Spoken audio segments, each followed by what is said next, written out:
본문 창세기 37장 29절로 36절 말씀 가지고요, 아사셀이라는 제목으로 함께 은혜 나누도록 하겠습니다.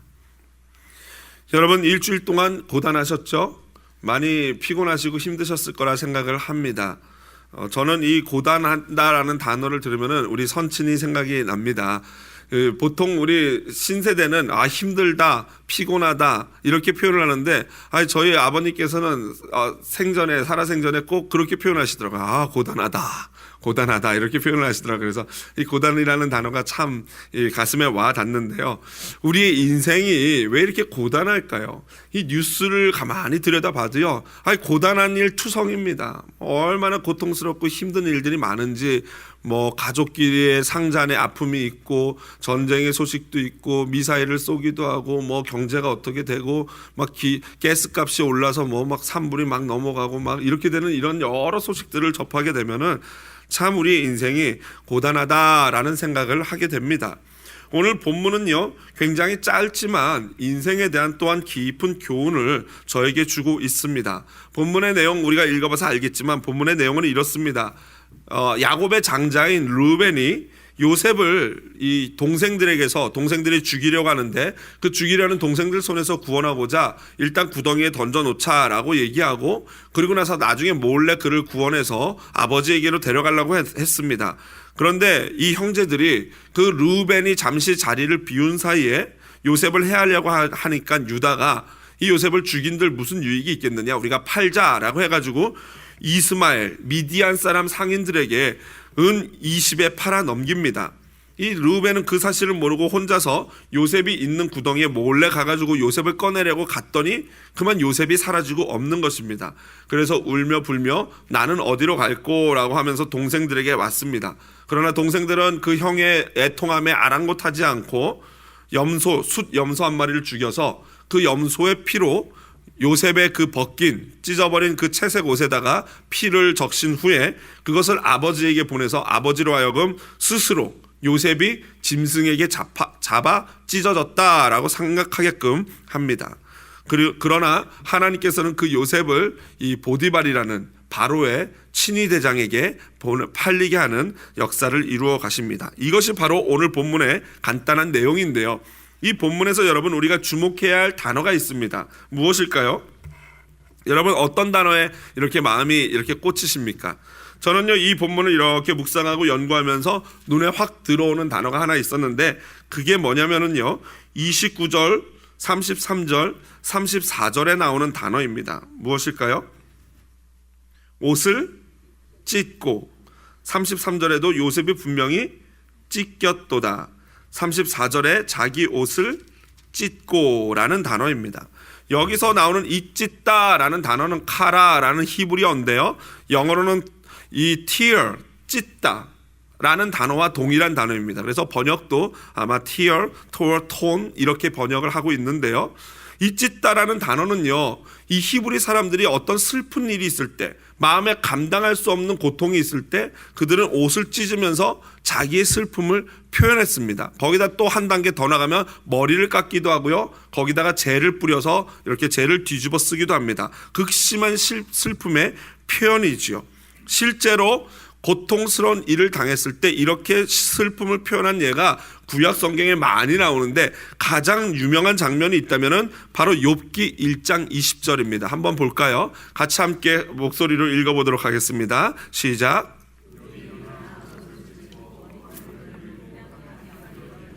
여러분, 이 장면이 어떤 장면인지 아시죠? 아무 흠이 없던 욥에게 이 사탄이 하나님께 가가지고 욥이 저렇게 하나님을 섬기는 것을 하나님이 모든 것을 주셨기 때문에 섬긴다라고 했더니 그렇지 않다라고 하나님이 말하고, 하나님이 네가 원하면 시험해봐라 해서 시험을 시작하는데 모든 재물과 10명의 자녀를 한꺼번에 한날 아침에 다 빼앗아 가시지 않습니까? 그때 욥이 고백한 게 이거 아니겠습니까? 욥이 일어나 겉옷을 찢고 머리털을 밀고 땅에 엎드려 예배하며 뭐라고 고백합니까? 그렇죠. 주신 이도 여호와시요 가져가시는 이 취하시는 이도 여호와다라는 그 유명한 믿음의 신앙 고백을 하지 않습니까? 여기서 우리가 발견할 수 있는 이 인생의 비밀은요, 바로 누구나 원하지는 않지만 옷을 찢을 수밖에 없는 것이 우리의 인생이다라는 사실이에요. 우리의 인생은요, 옷을 찢을 수밖에 없는 고통과 슬픔이 있는 것이 우리의 인생입니다. 고단한 인생길이고 고난과 원치 않는 일들이 연속적으로 일어나는 것이 바로 인생입니다. 내가 어쩔 수 없는 일들 말입니다. 내가 이 out of control, 내가 내 마음대로 이렇게 조종할 수 없는 그런 일들이 수없이 벌어지면서 그냥 내 마음과 내 옷이 찢을 수밖에 없는 그 고통이 우리의 인생이에요. 그래서 옷을 찢고 싶은데 옷만 찢는 것이 아니라 심지어 우리의 머리털까지도 잡아서 뽑아버리고 싶은 그 고통스러운 고통, 이것이 바로 오늘 우리의 인생임을 본문이 우리에게 보여주고 있습니다. 오늘 본문에서 옷을 찢는 사람들이 등장을 합니다. 누구일까요? 첫 번째로 옷을 찢는 사람은 바로 르우벤입니다. 29절부터 30절에 보니까 르우벤이 요셉이 없어진 것을 보고 자신의 옷을 찢으며 아이가 없도다, 나는 어디로 갈까? 라고 눈물로 고백을 합니다. 갑자기 르우벤은요, 내가 어디로 가야 될지 길을 잃어버린 상황이에요. 방향을 잃어버린 것입니다. 왜냐하면은 이 르우벤의 계획은 원래 무엇이었습니까? 22절입니다. 22절 한번 여러분 보시면요, 중간에 그가 요셉을 그들의 손에서 구출하여 그의 아버지에게로 돌려보내려 함이었더라. 이게 원래 르우벤의 애초의 계획이에요. 동생들이 요셉을 죽이려고 그러니까 그러지 말자라고 하고 구덩이에 던져놓고 죽도록 놔두자 한 다음에 나머지 동생들이 딴 데 신경 쓰는 동안에 자기가 요셉을 구원해서 아버지에게 데려가겠다라는 것이 장남 르우벤의 착한 계획이었습니다. 그런데 그 계획이 어떻게 됩니까? 수포로 돌아갑니다. 내가 계획을 하고 이렇게 하면 되겠다라고 나름대로 계획을 짰는데 막상 요셉을 구조하러 가봤더니 요셉이 어때요? 사라져버렸어요. 그러니 하늘이 무너져 내리는 거 아닙니까? 자기의 세웠던 계획이 자기의 뜻대로 진행되지가 않는 것입니다. 그러니 지금 르우벤이 동생들 앞에 와서 옷을 찢으면서 고백할 수밖에 없는 게 내가 지금 어디로 갈까? 어떻게 해야 될까? 내 인생을 어떻게 해야 될까? 이 고백을 하고 있는 것입니다. 여러분, 이 르우벤의 고백이 사실 누구의 고백입니까? 날마다 외치는 저와 여러분의 고백 아닙니까? 내가 진짜 어디로 가야 되지? 어떻게 해야 되지? 이 일을 과연 내가 어떻게 처리하고 이 일에 어떻게 내가 반응을 해야 될까? 나는 어디로 가야 할까? 이게 바로 옷을 찢을 수밖에 없는 우리 인생의 고백인 것입니다. 여러분, 미국 이민 어떻게 오셨습니까? 이거 불문율이라고 하던데요. 이민 오신 분들한테 언제 오셨냐, 왜 오셨냐 이런 거 물어보면 안 된다 그러더라고요. 누가 제가 신방을 간다 그러니까 이제 막 그런데 저는 반드시 여쭤봅니다. 첫 신방 가면은 언제 오셨습니까? 무엇 때문에 오셨습니까? 거기서부터 우리의 진짜 진심 어린 교제가 시작되는 거 아니겠습니까?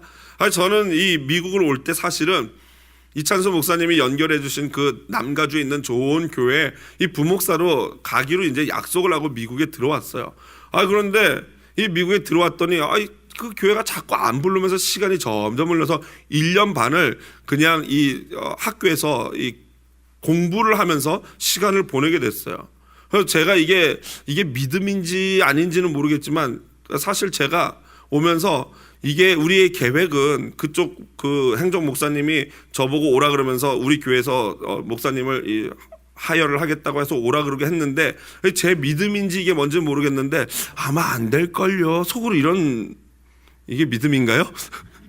믿음인지 뭔지 모르겠지만 왠지 안 될 것 같은 생각이 드는 거예요. 이게 그 사람의 계획대로 안 될걸요 이러면서 그런 생각이 들더라고요. 아니나 달로 왔더니 진짜 안 되더라고요. 그렇게.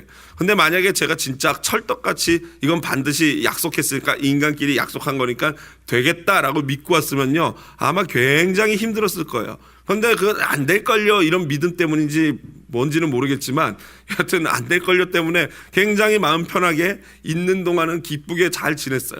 그리고 진짜 이 삶이 어려워질 때쯤 예를 들면 그동안 이 캘리포니아에는 이 리사이클 물품들 있지 않습니까? 캔이라든가 병 같은 거를 모으면요 이 마트에 가서 그거를 자동 기계에다가 이렇게 넣으면은 그거 하나당 5전씩 이렇게 체크가 돼요. 그리고 나중에 이제 마지막에 다 넣고 누르면은 체크가 프린트돼서 나오면 그걸 가지고 마트에 들어가면은 돈으로 바꿔주거든요.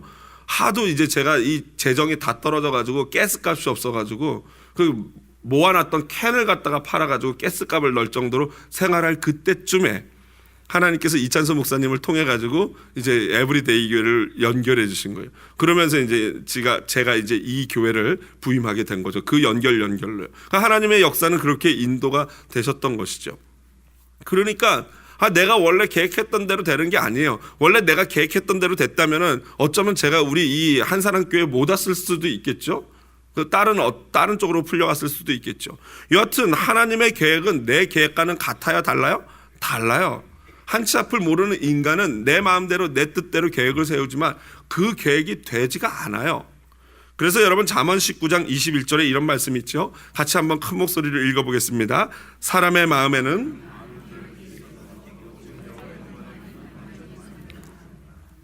뭐만 완전히 선다고요? 여호와의 계획만이. 계획 많이 해보십시오. 어떤 계획은 되기도 하고 어떤 계획은 안 될 것입니다. 그러나 결론적으로 말씀드릴 수 있는 것은 이루어진 계획이 내 계획이 이루어졌다면은 그게 여호와의 뜻 안에 있었기 때문에 이루어지는 것입니다. 우리의 계획은 사실 아무 소용이 없고 오직 여호와의 뜻만이 설 줄로 믿습니다. 그러니 그걸 모르는 인생은 옷을 찢을 수밖에 없는 것입니다. 두 번째 옷을 찢는 인생이 나옵니다. 누굽니까? 바로 야곱입니다. 야곱의 인생은요, 지금까지 참으로 수고로웠던 인생입니다. 고단한 인생이었어요. 그래서 조금 뒤에 우리가 창세기 뒷부분에 가면 또 보겠지만 창세기 47장 9절에는요, 이 야곱이 바로 앞에서 자기의 인생을 요약할 때 이렇게 요약합니다. 야곱이 바로에게 이르되 내 나그네 길의 세월이 130년이니이다. 내 나이가 얼마 못 되니 우리 조상의 나그네 길의 연조에 미치지 못하나 험악한 세월을 보내었나이다 라고 고백합니다. 여기서 험악한 세월을 보냈다라는 게 뭐예요? 고단했다는 거예요. 인생 고단했다. 내 인생 참으로 고단했다라는 표현입니다. 여러분 그렇습니다. 야곱의 인생을 가만히 우리가 생각해 보면요, 고단함의 연속이에요. 그렇지 않습니까? 날 때부터 형이랑 엄마 뱃속에서 서로 먼저 나가겠다고 싸우면서 고단하게 태어났고요. 그러고 나서 그 아버지 속이느라고 얼마나 심장 떨리면서 아버지 이삭을 속였습니까? 그러고 나서 도망가서 삼촌 라반의 집에 갔더니 이 삼촌이 보통 사람이 아니어서 온통 착취만 당하다가 겨우겨우 도망 나온 그 인생 아닙니까? 그러다 보니 얼마나 고단한 인생입니까? 그런데 그 인생, 라헬도 죽고 그러한 고통을 겪는 그 인생 가운데 가장 정점을 찍는 피크의 고난의 피크가 있다면 그게 뭐겠습니까? 바로 오늘 본문이에요. 가장 사랑하고 가장 아끼던 이 요셉을 잃어버린 이 고통이야말로 야곱에게 있어서는 가장 큰 고통이었던 것입니다. 여러분 이때 물론 요셉이 죽지는 않았었지만 야곱의 입장에서는 이미 요셉이 죽은 거라고 생각되지 않습니까? 여러분 자식을 앞세운 부모의 마음을 과연 무엇에 그 슬픔을 비교할 수 있겠습니까? 자식을 앞세운 부모의 마음은 너무나도 고통스러운 것이죠.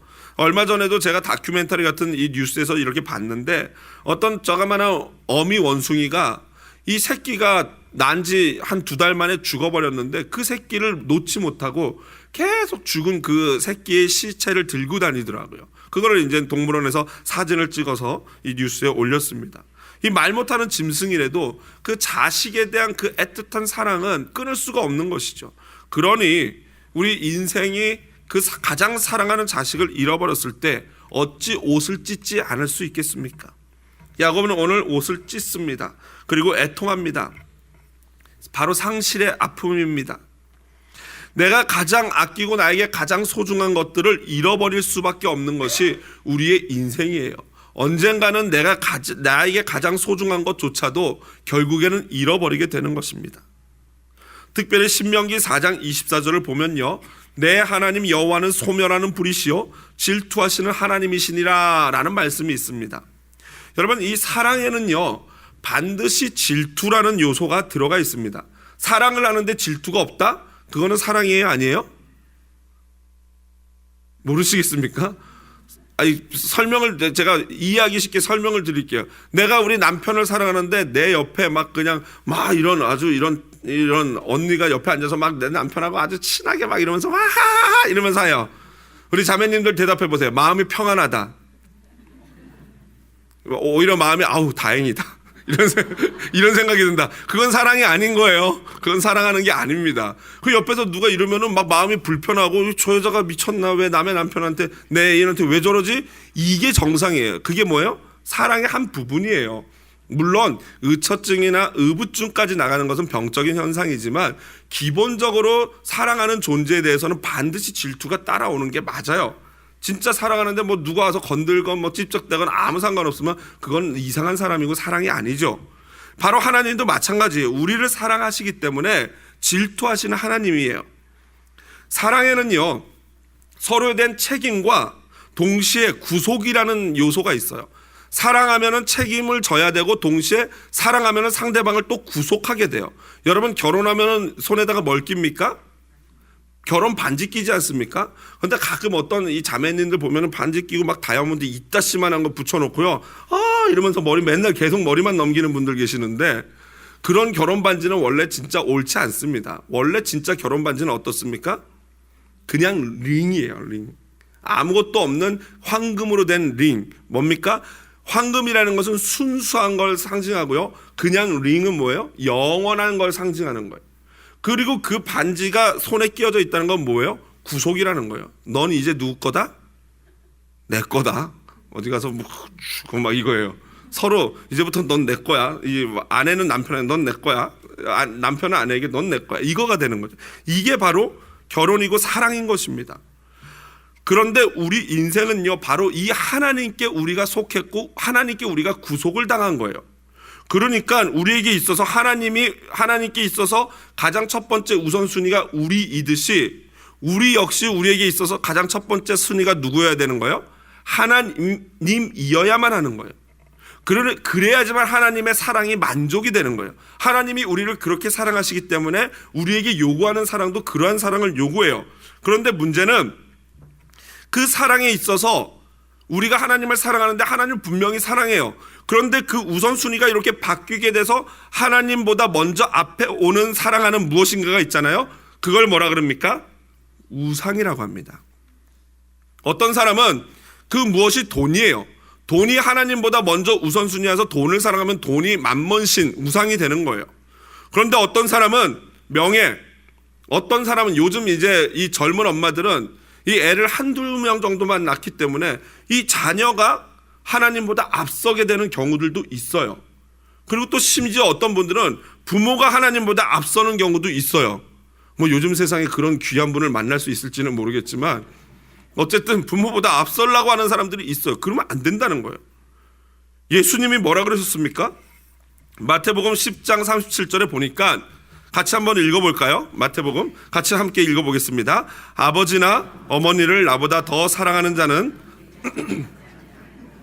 아들이나 딸을 나보다 더 사랑하는 자도 내게 합당하지 아니하며. 제가 오늘 어머니 날인 거를 모르고 이 말씀을 가져왔나요? 그건 아닌데 참 안 맞는 말씀 같기는 한데 더 중요한 말씀인 것 같기는 해요. 제가 어머니 날인 걸 모르고 이 말씀을 가져온 건 아니고요. 여러분 오해하지 마시길 바랍니다. 우리 기독교만큼 효를 강조하는 종교는 없어요. 어느 정도로 강조하냐면요, 어떤 종교도 교리의 효를 이 교리의 첫 번째 거로 넣는 종교는 없다고 제가 봐요. 이 우리 기독교는요, 10계명을 보면은 1부터 4까지는 하나님과 인간의 관계고 5부터 10까지는 인간 간의 관계인데, 인간과의 관계의 첫 번째가 뭐예요? 내 부모를 공경하라. 이게 우리 기독교의 교리예요. 가장 중요한 첫 번째 계명이에요, 인간 간에. 그러니까 얼마만큼 하나님이 효를 부모를 섬기는 걸 중요시 여기는지 우리가 알 수 있죠. 그런데 오늘 마태복음에서 예수님은 아버지나 어머니를 나보다 더 사랑하는 자는 내게 합당하지 않다라는 이 말씀은 무엇인가? 바로 아까 좀 전에 말씀드렸던 그 우선순위에 대한 문제예요. 여러분, 부모님을 사랑하고 자녀를 사랑하는 거 참 귀한 일인데요, 그것이 어디에서 이루어져야 되냐면요, 하나님을 사랑하는 그 사랑의 연장선상에서 이루어져야 되는 것입니다. 그거에서 벗어난 사랑은 잘못된 사랑이에요. 하나님의 질투를 받을 수밖에 없어요.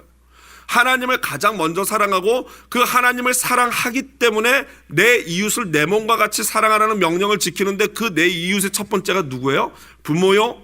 아내요? 남편이요? 자녀라는 거예요. 하나님을 사랑하기 때문에 부모님을 사랑하고 아내를 사랑하고 남편을 사랑하는 것이지, 하나님을 사랑하지도 않으면서 아내와 남편과 부모를 사랑하는 것은 하나님께 합당하지 않다라는 이야기인 것입니다. 그래서 이슬람 사람들이요, 이런 부분을 잘못 해석해가지고 명예살인이라는 걸 하지 않습니까? 무슨 말이냐면은 그 이슬람 알라를 믿지 않고 기독교를 믿는다는 이유 때문에 우리 가족의 명예를 더럽혔다 하고 딸이라든가 아니면 아들을 막 죽여버리는 그런 이상한 짓들을 하는데, 그거는 결코 이 하나님의 말씀, 아버지나 어머니 나보다 더 사랑하는 자는 내게 합당하지 않다, 이 말씀을 적용하는 잘못된 예예요. 그런 이 비참하고 그런 잔인한 것을 하나님이 요구하는 것이 아니라 바로 우선순위에 있어서 하나님을 먼저 사랑하고 그 사랑으로 이웃을 사랑하라는 그 의미인 것입니다. 여하튼 이 야곱의 이 슬픔은요, 이루 말할 수 없는 슬픔이었을 것입니다. 그러다 보니 야곱이 애통할 수밖에 없어요. 여러분 그렇지 않겠습니까? 내가 가장 아끼고 사랑하는 것을 잃었을 때 그 상실의 아픈 마음입니다. 그 고통이 여러분 얼마나 크겠습니까? 그래서 우리의 인생은 고단한 것입니다. 마지막으로 세 번째로 옷을 찢는 자가 또 한 명 나오는데 그게 바로 요셉입니다. 요셉. 이 요셉은요, 물론 본인이 옷을 찢은 것은 아니지만 타인의 형들에 의해서 옷이 벗겨지고 찢겨졌죠. 그 옷이 찢어지고 팔려가는 요셉이 여러분 즐거운 마음으로 그 노예로 팔려가는 그 길을 걸었겠습니까? 아니죠. 요셉은 아마 울며 불며 눈물로 그 노예 상인들에게 팔려가는 길을 갔을 것입니다. 생각해 보십시오. 졸지에 부잣집 막내 도련님이 노예 신세가 된 것입니다. 여러분 우리의 인생이 이렇습니다. 내 계획대로 되지도 않고요, 내가 가장 아끼는 것을 잃게 됩니다. 그리고 또 졸지에 내가 원하지 않는, 전혀 바라지 않는 상황에 내던져지기도 합니다. 그러니 우리 인생은요, 옷을 찢을 수밖에 없는 그러한 인생입니다. 아니 옷만 찢는 것이 아니라 머리라도 쥐어뜯고 싶은 그러한 심정이 바로 우리네 고단한 인생인 것입니다. 자, 그렇다면 성경은 이렇게 옷을 찢을 수밖에 없는 우리 인생에 대해서 어떻게 말씀하실까요? 성경은요, 우리에게 옷을 찢는 것보다 마음을 찢을 것을 요청하고 있습니다. 사실 옷을 찢는다는 것은요, 상한 마음이 찢어진 것에 대한 겉으로 드러나는 표현일 뿐입니다. 요엘서 2장 13절 한번 볼까요? 다 같이 요엘서 2장 13절 화면 보면서 같이 읽어보겠습니다. 너희는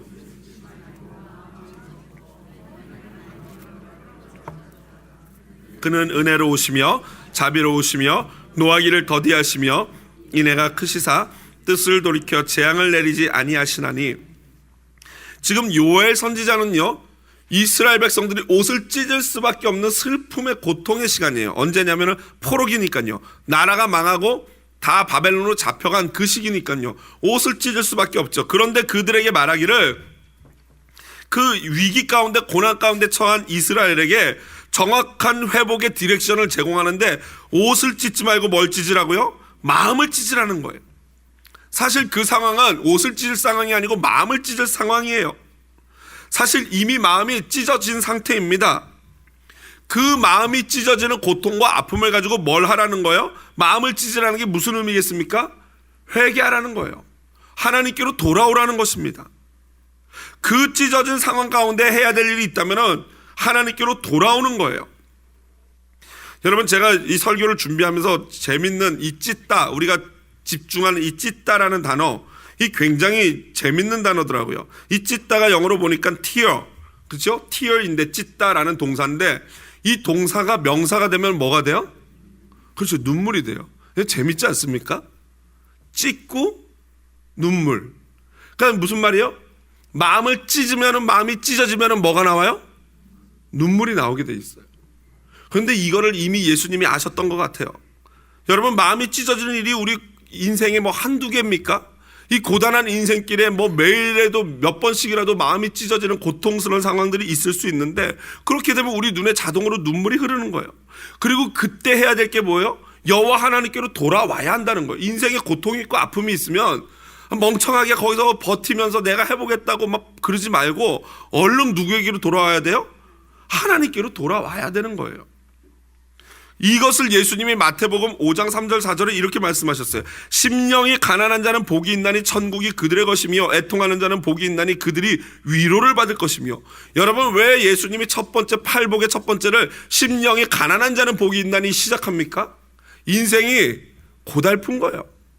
인생이 너무나도 고단해요. 매일매일 살다 보면은 이 마음이 찢어질, 저는 심령이 가난하다라는 이거를 찢어지는 이라고 번역을 제가 혼자 생각을 합니다. 왜 마음이 가난해지겠어요? 마음이 가난하다는 표현이 도대체 무슨 의미예요? 한마디로 마음에 엄청난 아픔과 상처와 고통이 있다는 거예요. 왜요? 인생이 그렇게 고단해요. 매일매일 찢어지는 일들이 벌어져요.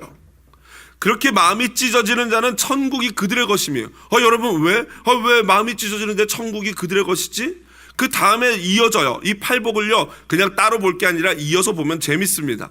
마음이 찢어지다 보니까, 마음이 티어하다 보니까 어떻게 돼요? 티어가 흘러나오는 거예요. 애통하는 자는 복이 있나니 그들이 위로를 받을 것이며.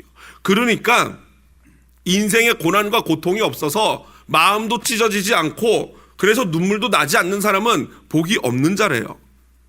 오히려 이 인생의 고통과 고난으로 말미암아 마음이 찢어지고 눈에 눈물이 맺혀서 하나님께 나아가는 자는 뭐가 있어요?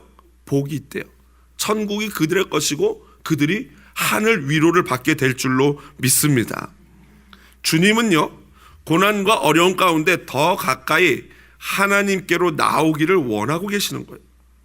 그렇습니다. 르우벤이, 야곱이, 그리고 요셉이 옷을 찢을 수밖에 없는 상황에서, 그 상황에서 마음을 찢고 애통하는 눈물로 주님께로 나가기만 한다면은 마치 엄마 품에 달려와 엉엉 우는 아이처럼 엄마 주님 품에 안겨서 얼굴을 묻고 엉엉 울기만 한다면은 하나님께서 그에게 천국과 위로를 선물로 주실 줄로 믿습니다. 저는 우리 한사랑교회 모든 성도님들이 이러한 은혜를 받기를 주님의 이름으로 축복을 드립니다. 말씀을 마무리합니다. 오늘 본문에서요, 여러분 가장 억울한 존재가 있습니다. 누굴까요? 누구라고 생각합니까? 바로 요셉이겠죠. 얼마나 억울합니까? 그저 그냥 형들에게 자랑 좀 하고 아빠의 사랑을 받았다는 것밖에는 죄가 없는데 그것 때문에 팔려갑니다. 너무 억울하겠죠? 그러나 그보다 더 억울한 존재가 있습니다. 물론 저는 이러한 해석을 그리 즐기지도 않고 이러한 해석은 좀 조심해야 됩니다. 소위 말하는 알레고리칼한 해석이라고 말하기도 하고요. 우화적인 해석 아니면 영적인 해석이다 그래서 이렇게 말하는데 가끔은 이러한 해석이 우리 신앙에 도움이 될 때가 있습니다. 그래서 오늘 좀 무리하게 제가 이 부분을 해석해 보자면은 오늘 본문에서 가장 억울한 존재가 있는데 그게 뭐냐면 31절에 등장합니다. 31절을 보십시오. 그들이 요셉의 옷을 가져다가 뭐 했습니까? 숫염소를 죽여. 여러분 이 숫염소가 무슨 죄가 있습니까? 왜 죽어야 됩니까? 숫염소는요 야곱 때문에, 그리고 요셉의 형제들 때문에, 그리고 요셉 때문에 아무 쓸데없는 죄 없는 죽음을 하게 됩니다. 야곱의 자기 중심적이고 그리고 자기만을 사랑하는 그 사랑과 그 아들 요셉만을 사랑하는 그 야곱의 편애 때문에, 그 자기 중심적인 그 삶의 태도 때문에, 그리고 형들의 시기와 질투, 그리고 그들의 거짓말과 그들의 그 폭력성 때문에 숫염소는 죽어야 했습니다. 요셉의 그 교만과 요셉의 남을 배려하지 않는 자기 자랑, 그 어리숙함, 순진함 때문에 죄 없는 숫염소가 희생을 당한 것입니다.